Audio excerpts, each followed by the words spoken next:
ಒಂದೇ ರೀತಿಯಾದ ಆಹಾರವನ್ನು ತಿಂದ್ರೆ ನಾವು ಏನಾಗಲ್ಲ, ನಮಗೆ ರೋಗಗಳು ಬರ್ತಾವು. ಹಾಗಾಗಿ ನಾವು ಏನ್ ಮಾಡ್ಬೇಕಂದ್ರ ಎಲ್ಲಾ ಪೋಷಕಾಂಶಯುಕ್ತ ಆಹಾರವನ್ನು ನಾವು ಮಾಡಬೇಕು, ಸೇವನೆ ಮಾಡಬೇಕು. ಪೋಷಕಾಂಶಯುಕ್ತ ಆಹಾರವನ್ನು ಸೇವನೆ ಮಾಡಬೇಕಂತ ಹೇಳಿದ್ರೆ ಯಾವ್ಯಾವ ಪೋಷಕಾಂಶಗಳು, ಯಾವ ವಿಟಮಿನ್ಸ್ಗಳು ಇರಬೇಕು, ಯಾವ ಖನಿಜಗಳಿರ್ಬೇಕು, ಯಾವ ಖನಿಜಗಳಿಂದ ನಾವು ನಮ್ಮ ಬಾಡಿ ಏನಾಗುತ್ತೆ ಸ್ಟ್ರೆಂತ್ ಆಗುತ್ತೆ ಅನ್ನೋದ್ರ ಬಗ್ಗೆ ನಾವು ಇವತ್ತು ಅಭ್ಯಾಸ ಮಾಡೋಣ. ನೋಡ್ರಿ, ಇಲ್ಲಿ ವಿಟಮಿನ್ಸ್ ಮತ್ತು ಖನಿಜಗಳಂತ ಇದೆ.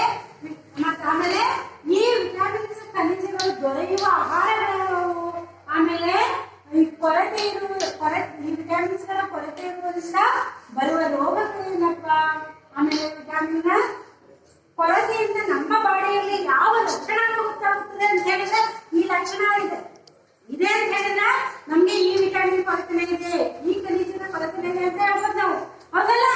ಸೊ ಈಗ ನೋಡ್ರಿ, ವಿಟಮಿನ್ ಎ ಅಂತ ಇದೆ. ಏನು? Vitamin A. ವಿಟಮಿನ್ ಎ ಯಾವ ಒಂದು ಆಹಾರದಲ್ಲಿ ದೊರೆಯುತ್ತದೆ ಅಂದ್ರೆ ಕ್ಯಾರೆಟ್, ಹಾಲು, ಮೀನು, ಮಾವಿನ ಹಣ್ಣು ಅತಿ ಹೆಚ್ಚು ಇರುವುದರಿಂದ ಇದನ್ನ ತಿನ್ನುವುದರಿಂದ ನಮ್ಗೆ ಏನಾಗುತ್ತೆ, ವಿಟಮಿನ್ ಎ ದೊರೆಯುತ್ತದೆ. ವಿಟಮಿನ್ ಎ ಕೊರತೆ ಇದ್ದಪ್ಪ ನಮ್ಮ ಬಾಡಿಗೆ ಅಂತ ಹೇಳಿದ್ರೆ ನಮ್ಗೆ ಸಡನ್ ಆಗಿ ದೃಷ್ಟಿಯೇ ಕಳೆದುಕೊಳ್ಳುತ್ತೇವೆ.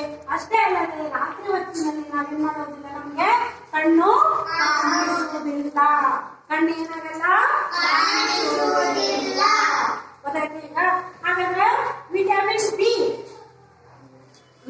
ಬಿ ಕೊರತೆಯಿಂದ ಬರುವ ರೋಗವೇನು?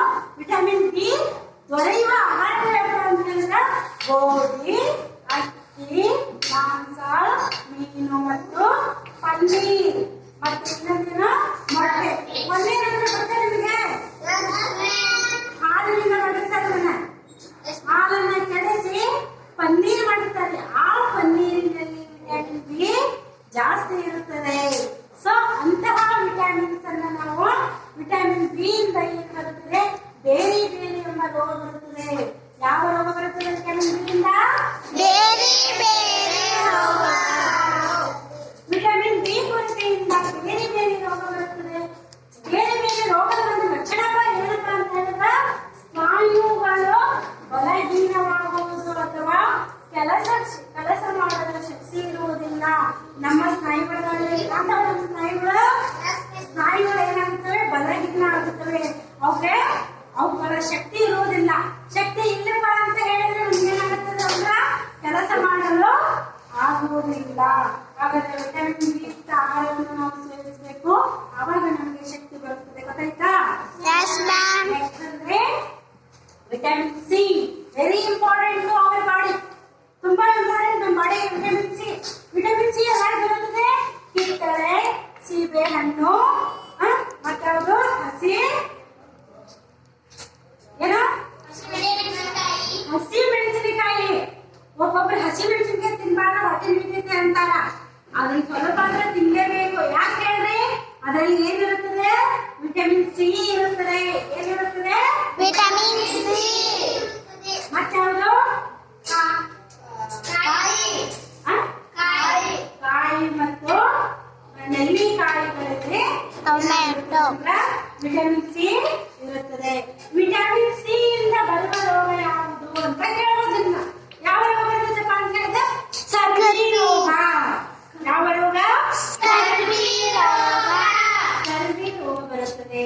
ಸ್ಕರ್ವಿ ರೋಗದ ಒಂದು ಲಕ್ಷಣ ಏನಪ್ಪಾ ಅಂತ ಹೇಳಿದ್ರೆ ಒಸಡುಗಳಲ್ಲಿ ರಕ್ತಸ್ರಾವ ಆಗುವುದು, ಗಾಯಗಳು ಬೇಗ ಮಾಯುವುದಿಲ್ಲ. ನನಗೊಂದು ಗಾಯ ಆಗಿತ್ತಂದ್ರೆ ಬೇಗ ಮಾಯುವುದಿಲ್ಲ. ನಮಗೊಂದು ಗಾಯ ಆಗಿತ್ತಂದ್ರೆ ಏನಾಗಲ್ಲ, ಬೇಗ ಮಾಯುವುದಿಲ್ಲ.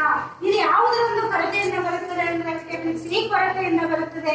ಹಾಗಾಗಿ ನಾವು ನಮ್ಮ ದೇಹದಲ್ಲಿ ಗಾಯಗಳು ಬೇಗ ಮಾಯ ಆಗಬೇಕು. ಆಮೇಲೆ ಒಸಡುಗಳಲ್ಲಿ ಒಬ್ಬೊಬ್ಬರಿಗೆ ರಕ್ತ ಬರುತ್ತದೆ, ಹಲ್ಲಿನ ಒಸಡುಗಳಲ್ಲಿ. ಯಾವುದರ ಕೊರತೆಯಿಂದ ಬರುತ್ತೆ? ಸಿ ಕೊರತೆಯಿಂದ ಬರುತ್ತದೆ. ಯಾವುದರಿಂದ ಕೊರತೆಯಿಂದ ಬರುತ್ತದೆ? ಸಿ ಕೊರತೆಯಿಂದ ಬರುತ್ತದೆ. ಮತ್ತು ಖನಿಜಗಳು. ವಿಟಮಿನ್ ಸಿ ಆಯ್ತು. ಈಗ ವಿಟಮಿನ್ ಬಿ ಕೊರತೆಯಿಂದ ಬರುವ ರೋಗ ಯಾವುದು ಅಂತ ಹೇಳಿದ್ರೆ, ಸೊ ವಿಟಮಿನ್ ದೊರೆಯುವ ಒಂದು ಆಹಾರ ಪದಾರ್ಥ ಯಾವುದು ಫಸ್ಟ್ ಅಂತ ತಿಳ್ಕೊಬೇಕು ನಾವು. ಯಾವ ಆಹಾರವನ್ನು ತಿಂದರೆ ವಿಟಮಿನ್ ಬಿ ದೊರೆಯುತ್ತದೆ? ಮೊಟ್ಟೆ, ಮೀನು, ಸೂರ್ಯನ ಬೆಳಕಿನ ಕಿರಣಗಳನ್ನು ನಾವು ಬೆಳಗ್ಗೆ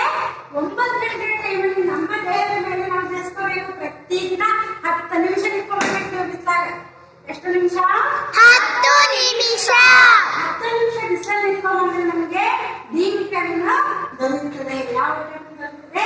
ಡಿ ವಿಟಮಿನ್. ಈ ಡಿ ವಿಟಮಿನ್ ಬರುವ ರೋಗ ಯಾವುದು? ರಿಕೆಟ್. ಯಾವ ರೋಗ ಬರುತ್ತದೆ? ರಿಕೆಟ್ ರೋಗ ಬರುತ್ತದೆ.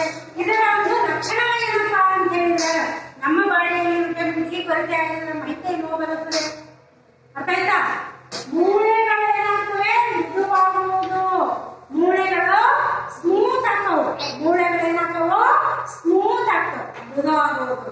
ಸೊ ಹಾಗಾಗಿ ನಾವು ವಿಟಮಿನ್ ಡಿ ಅನ್ನು ಪಡೆದುಕೊಳ್ಬೇಕಂದ್ರೆ ಹೆಚ್ಚೆಚ್ಚು ಮೊಟ್ಟೆಯನ್ನು ತಿನ್ಬೇಕು, ಮೀನು ತಿನ್ಬೇಕು ಮತ್ತು ಸೂರ್ಯನ ಬೆಳಕಿನ ಕಿರಣಗಳಿಂದ ನೈಸರ್ಗಿಕವಾಗಿ ನಮ್ಮ ದೇಹಕ್ಕೆ ದೊರೆಯೋದು ಅಂದ್ರೆ ಅಂದ್ರೆ ಸೂರ್ಯನ ಕಿರಣಗಳಿಂದ, ಬೆಳಕಿನ ಕಿರಣಗಳಿಂದ ನಾವು ಪಡ್ಕೋತೀವಿ.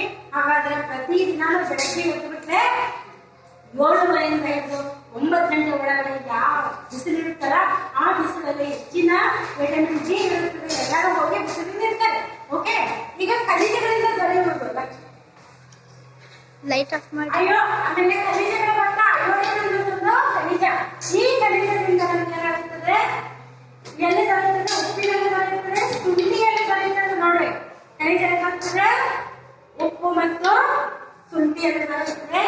ಈ ಅಯೋಡಿನ್ ಕೊರತೆಯಿಂದ ಬರುವ ರೋಗ ಯಾವುದಪ್ಪ ಅಂದ್ರೆ ಗಳಗಂಡ ರೋಗ. ಯಾವ ರೋಗ? ಗಳಗಂಡ ರೋಗ. ಗಳಗಂಡ ರೋಗಕ್ಕೆ ಇನ್ನೊಂದು ಹೆಸರು ಗೈಟರ್ ಅಂತ ಹೇಳ್ತಾರೆ. ಏನ್ ಹೇಳ್ತೇವೆ? ಗೈಟರ್ ಅಂತ ಹೇಳ್ತೇವೆ. ಈ ಗಳಗಂಡ ರೋಗವನ್ನು ನಾವು ಎಲ್ಲಿಯ ಕುತ್ತಿಗೆಯ ಗಂಟೆಗಳು ಊದಿಕೊಳ್ಳುತ್ತದೆ. ಪ್ರಮುಖ ಲಕ್ಷಣ ಕುತ್ತಿಗೆಯ ಗಂಟೆಗಳು ಊದಿಕೊಳ್ಳುತ್ತದೆ. ಆಮೇಲೆ ಮಾನಸಿಕ ಅಸ್ವಸ್ಥತೆ ಉಂಟಾಗುತ್ತದೆ. ಗಳಗಂಡ ರೋಗದಿಂದ ಮಾನಸಿಕ ಅಸ್ಪೃಶ್ಯತೆ ಉಂಟಾಗುತ್ತದೆ. ಮತ್ತೇನಾಗುತ್ತದೆ? ಊರಿಗೆ ಇಲ್ಲಿ ಗಂಟಾಗುತ್ತದೆ, ಊದ್ಕೊಳ್ತದೆ, ಕುತ್ತಿಗೆ ಭಾಗ ಊದ್ಕೊಳ್ತದೆ, ಸುಸ್ತಾಗುವುದು, ಸ್ವಲ್ಪ ಕೆಲಸ ಮಾಡಿದ್ರೆ ಸುಸ್ತಾಗುವುದು. ಈ ಗಳಗಂಡ ರೋಗ ಇರುವುದಕ್ಕೆ ಮಕ್ಕಳಾಗುವುದು ಕೂಡ ಸ್ವಲ್ಪ ಡೇಂಜರ್. ಓಕೆ, ಸೊ ಹಾಗಾಗಿ ಇದೇನ್ ಮಾಡ್ಬೇಕಪ್ಪ ಅಂತ ಹೇಳಿದ್ರೆ ಈ ಖನಿಜಗಳಿಂದ ನೆಕ್ಸ್ಟ್ ಯಾವುದು? ಕಬ್ಬಿಣ. ನೆಕ್ಸ್ಟ್ ಯಾವುದು? ಕಬ್ಬಿಣ. ಕಬ್ಬಿಣ ಅಂದ್ರೆ ಏನು? ಖನಿಜಾಂಶ. ಆ ಖನಿಜಾಂಶವನ್ನ ನಮಗೆ ಯಾವ ಯಾವ ಒಂದು ಆಹಾರದಲ್ಲಿ ದೊರೆಯುತ್ತದೆಪ್ಪ ಅಂತ ಹೇಳಿದ್ರೆ ಪಾಲಕ್ ಸೊಪ್ಪನ್ನು ಹೆಚ್ಚು ತಿನ್ಬೇಕು. ನೀವು ಮಾರ್ಕೆಟ್ನಲ್ಲಿ ಸಿಗ್ತದಲ್ಲ ಪಾಲಕ್ ಸೊಪ್ಪು, ಆ ಪಾಲಕ್ ಸೊಪ್ಪಲ್ಲಿ ಹೆಚ್ಚು ಸೇವನೆ ಮಾಡಬೇಕು. ಮತ್ತು ಸೇಬು ಹಣ್ಣು ಮತ್ತೆ ಈ ಒಂದು ಕಬ್ಬಿಣದ ಕೊರತೆಯಿಂದ ಯಾವ ಯಾವ ಒಂದು ರೋಗ ಉಂಟಾಗುತ್ತದೆ ಅಂದ್ರೆ ರಕ್ತಹೀನತೆ ಉಂಟಾಗುತ್ತದೆ. ಏನುಂಟಾಗುತ್ತದೆ? ರಕ್ತಹೀನತೆ. ರಕ್ತಹೀನತೆ ಉಂಟಾಗುವುದರಿಂದ ಸುಸ್ತಾಗಿ ಬಿಡೋದು, ತಲೆತಿರಿ ಬಿಡೋದು, ವಾಮಿಟಿಂಗ್ ಸ್ಟಾರ್ಟ್ ಆಗೋದು, ಇವೆಲ್ಲ ಏನು ಲಕ್ಷಣಗಳು ನಮ್ಮ ದೇಹದಲ್ಲಿ ಕಂಡು ಬರ್ತಾವೋ. ಹಾಗಾಗಿ ಅತಿ ಹೆಚ್ಚು ನಾವು ಮಾರ್ಕೆಟ್ ಹೋದಾಗ ಸೇಬು ಹಣ್ಣನ್ನು ಸೇವನೆ ಮಾಡಬೇಕು.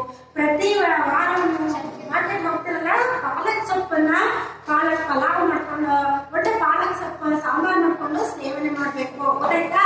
ಸೊ ಇವುಗಳೆಲ್ಲ ವಿಟಮಿನ್ಸ್ಗೆ ಸಂಬಂಧಿಸಿದ ರೋಗಗಳು, ವಿಟಮಿನ್ಸ್ ಇರುವ ಆಹಾರ ಪದಾರ್ಥಗಳು, ವಿಟಮಿನ್ಸ್ ಕೊರತೆಯಿಂದ ಬರುವ ರೋಗಗಳು ಮತ್ತು ಅದರ ಲಕ್ಷಣಗಳ ಬಗ್ಗೆ ನಾವು ಅಭ್ಯಾಸ